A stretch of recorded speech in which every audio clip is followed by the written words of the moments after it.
So we have an incredible individual who is a patient of ours from one of our Plano, Texas health centers. And Dana has spoken for us at several events, and we can't thank you enough. Dana, please join me on stage. And we'd love for you to hear from one of our patients.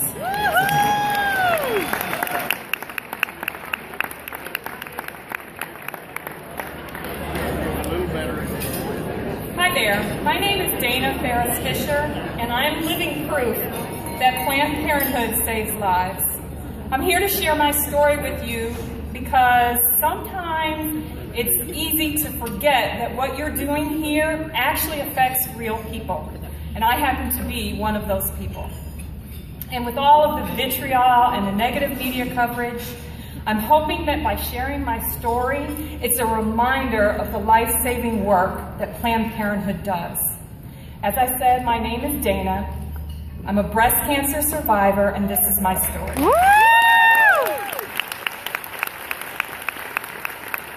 I grew up in Detroit. My father's a dentist. My mother's an English teacher. After I left Detroit, I went on to study at Harvard. I got a psychology degree there. I eventually graduated, got married, had children, built a successful business. We were living the American dream, had kids taking piano lessons, and we were doing well until we weren't. So in April of 2013, I had a mammogram, normal mammogram, came back a little bit suspicious, so they sent me on for additional screening.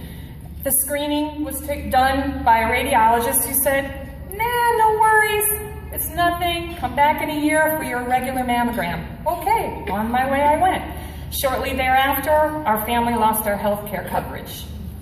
5 months later, I was coming home from exercising and undressing and felt a lump in my breast and thought, can you get a hernia in your breast? Probably not.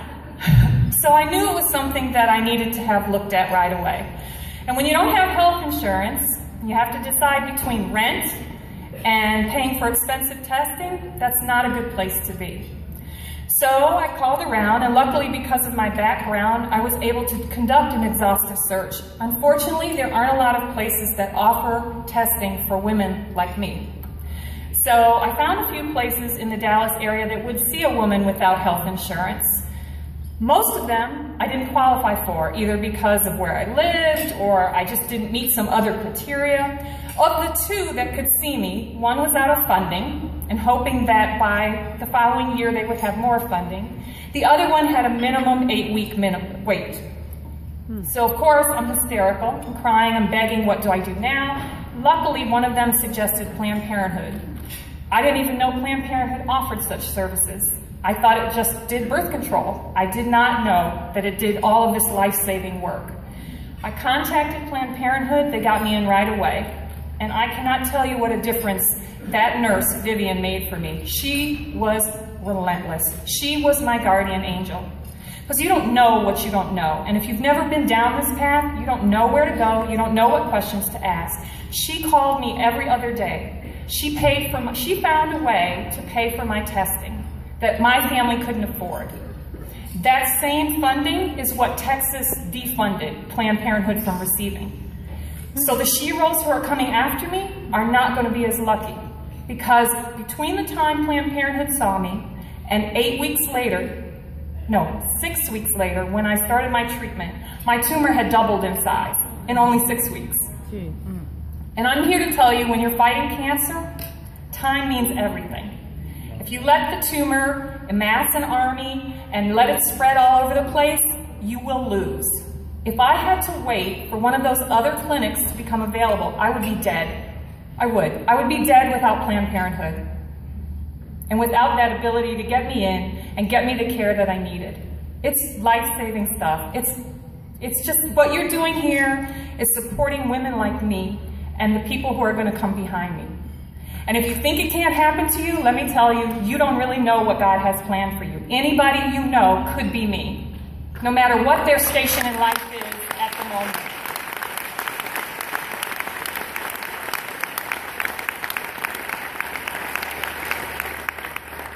So I hear lots of people say things like, well, why do we need Planned Parenthood when there are plenty clinics around, and we don't need Planned Parenthood when someone else can do the work. Okay, so for those of you who maybe don't go to Planned Parenthood, let me help you understand what the reality is out there. That's like if I said, all right, well, let's only have one gas station for 200,000 people. There's gas available. You just have to wait 8, 10, 12 weeks before you can fill up. Would that be practical? No. This is no different. Women need access, and it's a human right. It shouldn't be a political issue. It's a human right to have access when you need it.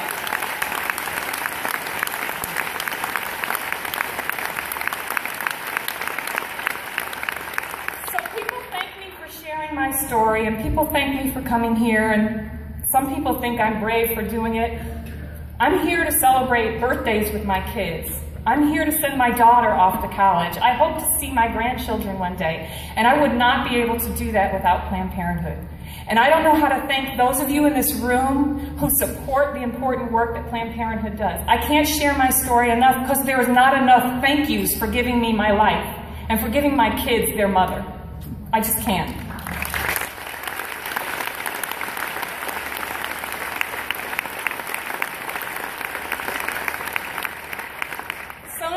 I just want to say thank you. Thank you for all the donations that you give. Thank you for the support. Thank you for allowing the sheroes, who will come behind me, unfortunately, to have the care that they need. Now, I know this is October and Breast Cancer Month, and everybody's walking around with pink, and I see the guys on the NFL games sporting their little pink gloves and all of that. It drives me insane. So I just want to say this. Whether you in this room wear a pink ribbon, or don a pink water bottle, or do none of the above, what you're doing by donating to Planned Parenthood is actually making a difference. It's saving a woman's life. And thank you on behalf of all the sheroes who are yet to come.